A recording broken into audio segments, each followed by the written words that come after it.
Benarkah pakaian yang kita pakai mengekspresikan siapa kita sebenarnya?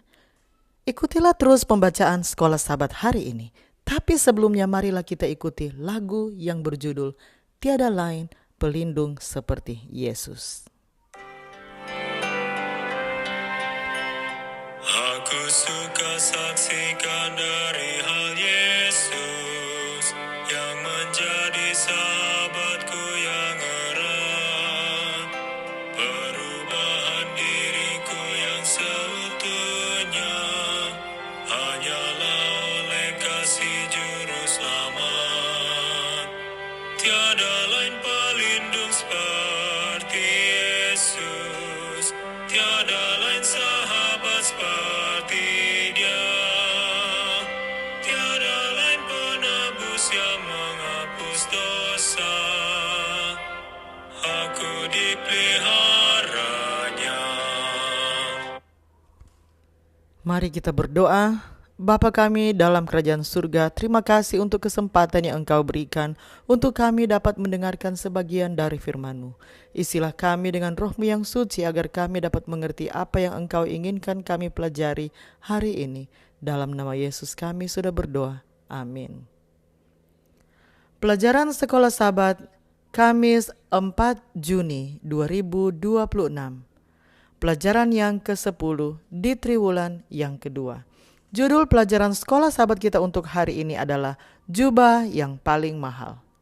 Pakaian yang indah terlalu sering menjadi simbol kekayaan menurut standar dunia. Beberapa orang berkata, saya berpakaian seperti ini untuk mengekspresikan siapa saya. Namun di surga segala sesuatu selain hubungan kita akan lenyap. Identitas pribadi kita seharusnya terbungkus dalam Yesus dan jubah kebenarannya yang sempurna.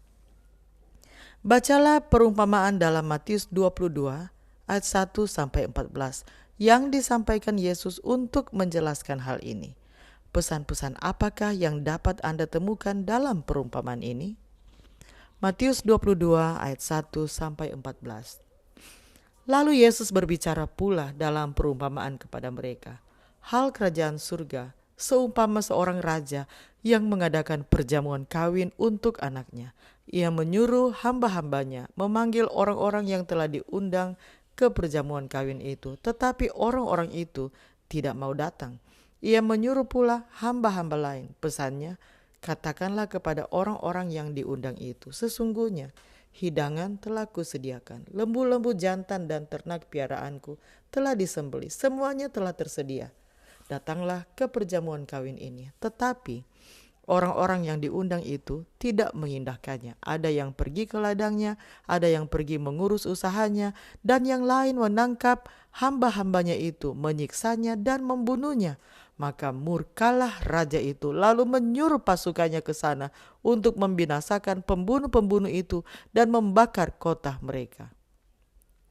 Sesudah itu ia berkata kepada hamba-hambanya, perjamuan kawin telah tersedia, tetapi orang-orang yang diundang tadi tidak layak untuk itu. Sebab itu pergilah ke persimpangan-persimpangan jalan dan undanglah setiap orang yang kamu jumpai di sana ke perjamuan kawin itu. Maka pergilah hamba-hamba itu dan mereka mengumpulkan semua orang yang dijumpainya di jalan-jalan, orang-orang jahat dan orang-orang baik, sehingga penuhlah ruangan perjamuan kawin itu dengan tamu. Ketika raja itu masuk untuk bertemu dengan tamu-tamu itu, ia melihat seorang yang tidak berpakaian pesta. Ia berkata kepadanya, hai saudara, bagaimana engkau masuk kemari dengan tidak mengenakan pakaian pesta? Tetapi orang itu diam saja. Lalu kata raja itu kepada hamba-hambanya, ikatlah kaki dan tangannya dan campakkanlah orang itu ke dalam kegelapan yang paling gelap. Di sanalah akan terdapat ratap dan kertak gigi, sebab banyak yang dipanggil tetapi sedikit yang dipilih. Yesus menyebut laki-laki yang tidak mengenakan jubah itu teman. Dan meskipun dia tidak memberi jawaban, mereka pasti memiliki suatu hubungan. Laki-laki itu pasti tahu tentang jubah itu, tetapi memilih untuk tidak memakainya. Karakter Yesus adalah sempurna dan tanpa noda, dan Dia menawarkan ini kepada kita. Kepadanya dikaruniakan supaya memakai kain lenan halus yang berkilau-kilauan dan yang putih bersih, tanpa cacat atau kerut atau yang serupa itu. Lenan putih itu adalah kebenaran Kristus, tabiatnya sendiri yang tidak bercacat celah, yang melalui iman diberikan kepada semua orang yang menerima Dia sebagai juru selamat pribadi mereka. Adam dan Hawa mengenakan jubah terang yang lembut sebelum mereka berdosa. Setelah mereka berdosa, mereka sadar bahwa mereka telanjang. Lalu Allah menggantikan jubah dari daun ara buatan Adam dan Hawa dengan pakaian dari kulit binatang. Ada pengorbanan yang menghasilkan pakaian mereka. Dengan cara yang sama, kita menerima pengorbanan Yesus dengan menerima jubah kebenarannya dalam keadaan telanjang dan malu. Mereka berusaha menggantikan pakaian surga itu dengan menganyam daun-daun ara untuk menutupi dirinya. Tidak ada apa-apa yang dapat diciptakan manusia untuk menggantikan pakaian kesuciannya yang telah hilang. Tidak ada pakaian dari daun ara, pakaian duniawi yang dapat dipakai oleh orang-orang yang duduk bersama Kristus dan malaikat-malaikat pada pesta perjamuan anak domba. Hanya pakaian yang disediakan oleh Kristus sendiri dapat membuat kita layak untuk tampil di hadiran Allah. Pakaian ini, pakaian kebenarannya sendiri, akan dipakaikan Kristus kepada setiap jiwa yang bertobat dan percaya. Renungkan, kita seharusnya setiap hari mengenakan jubah kebenaran Yesus. Apakah arti sebenarnya dari hal ini dan bagaimanakah kita melakukannya? Mari kita ikuti lanjutan lagu tadi sebelum saya tutup dalam doa. Yesus menemukan aku dalam dosa, hatiku berkeluh kesah dan sukar, tapi ku diangkat oleh tangan Yesus dan dipimpinnya di jalan yang benar. Tiada lain pelindung seperti Yesus, tiada lain sahabat seperti Dia, tiada lain penebus yang menghapus dosa.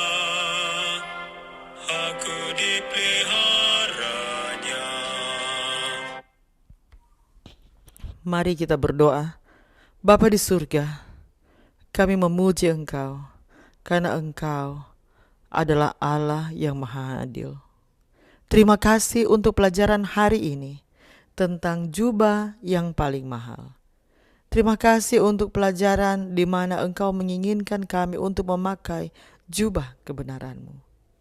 Kiranya Engkau dapat memampukan kami ya Tuhan untuk datang kepadamu dan menerima Engkau, menjadikan Engkau sebagai Tuhan yang adalah juru selamat kami. Terima kasih ya Tuhan, karena Engkau yang selalu menerima kami. Terima kasih untuk kasih setia-Mu bagi kami. Dalam nama Yesus kami sudah berdoa. Amin. Demikianlah bacaan pelajaran Sekolah Sabat Kamis 4 Juni 2026. Sampai bertemu di bacaan pelajaran Sekolah Sabat selanjutnya. Tuhan memberkati.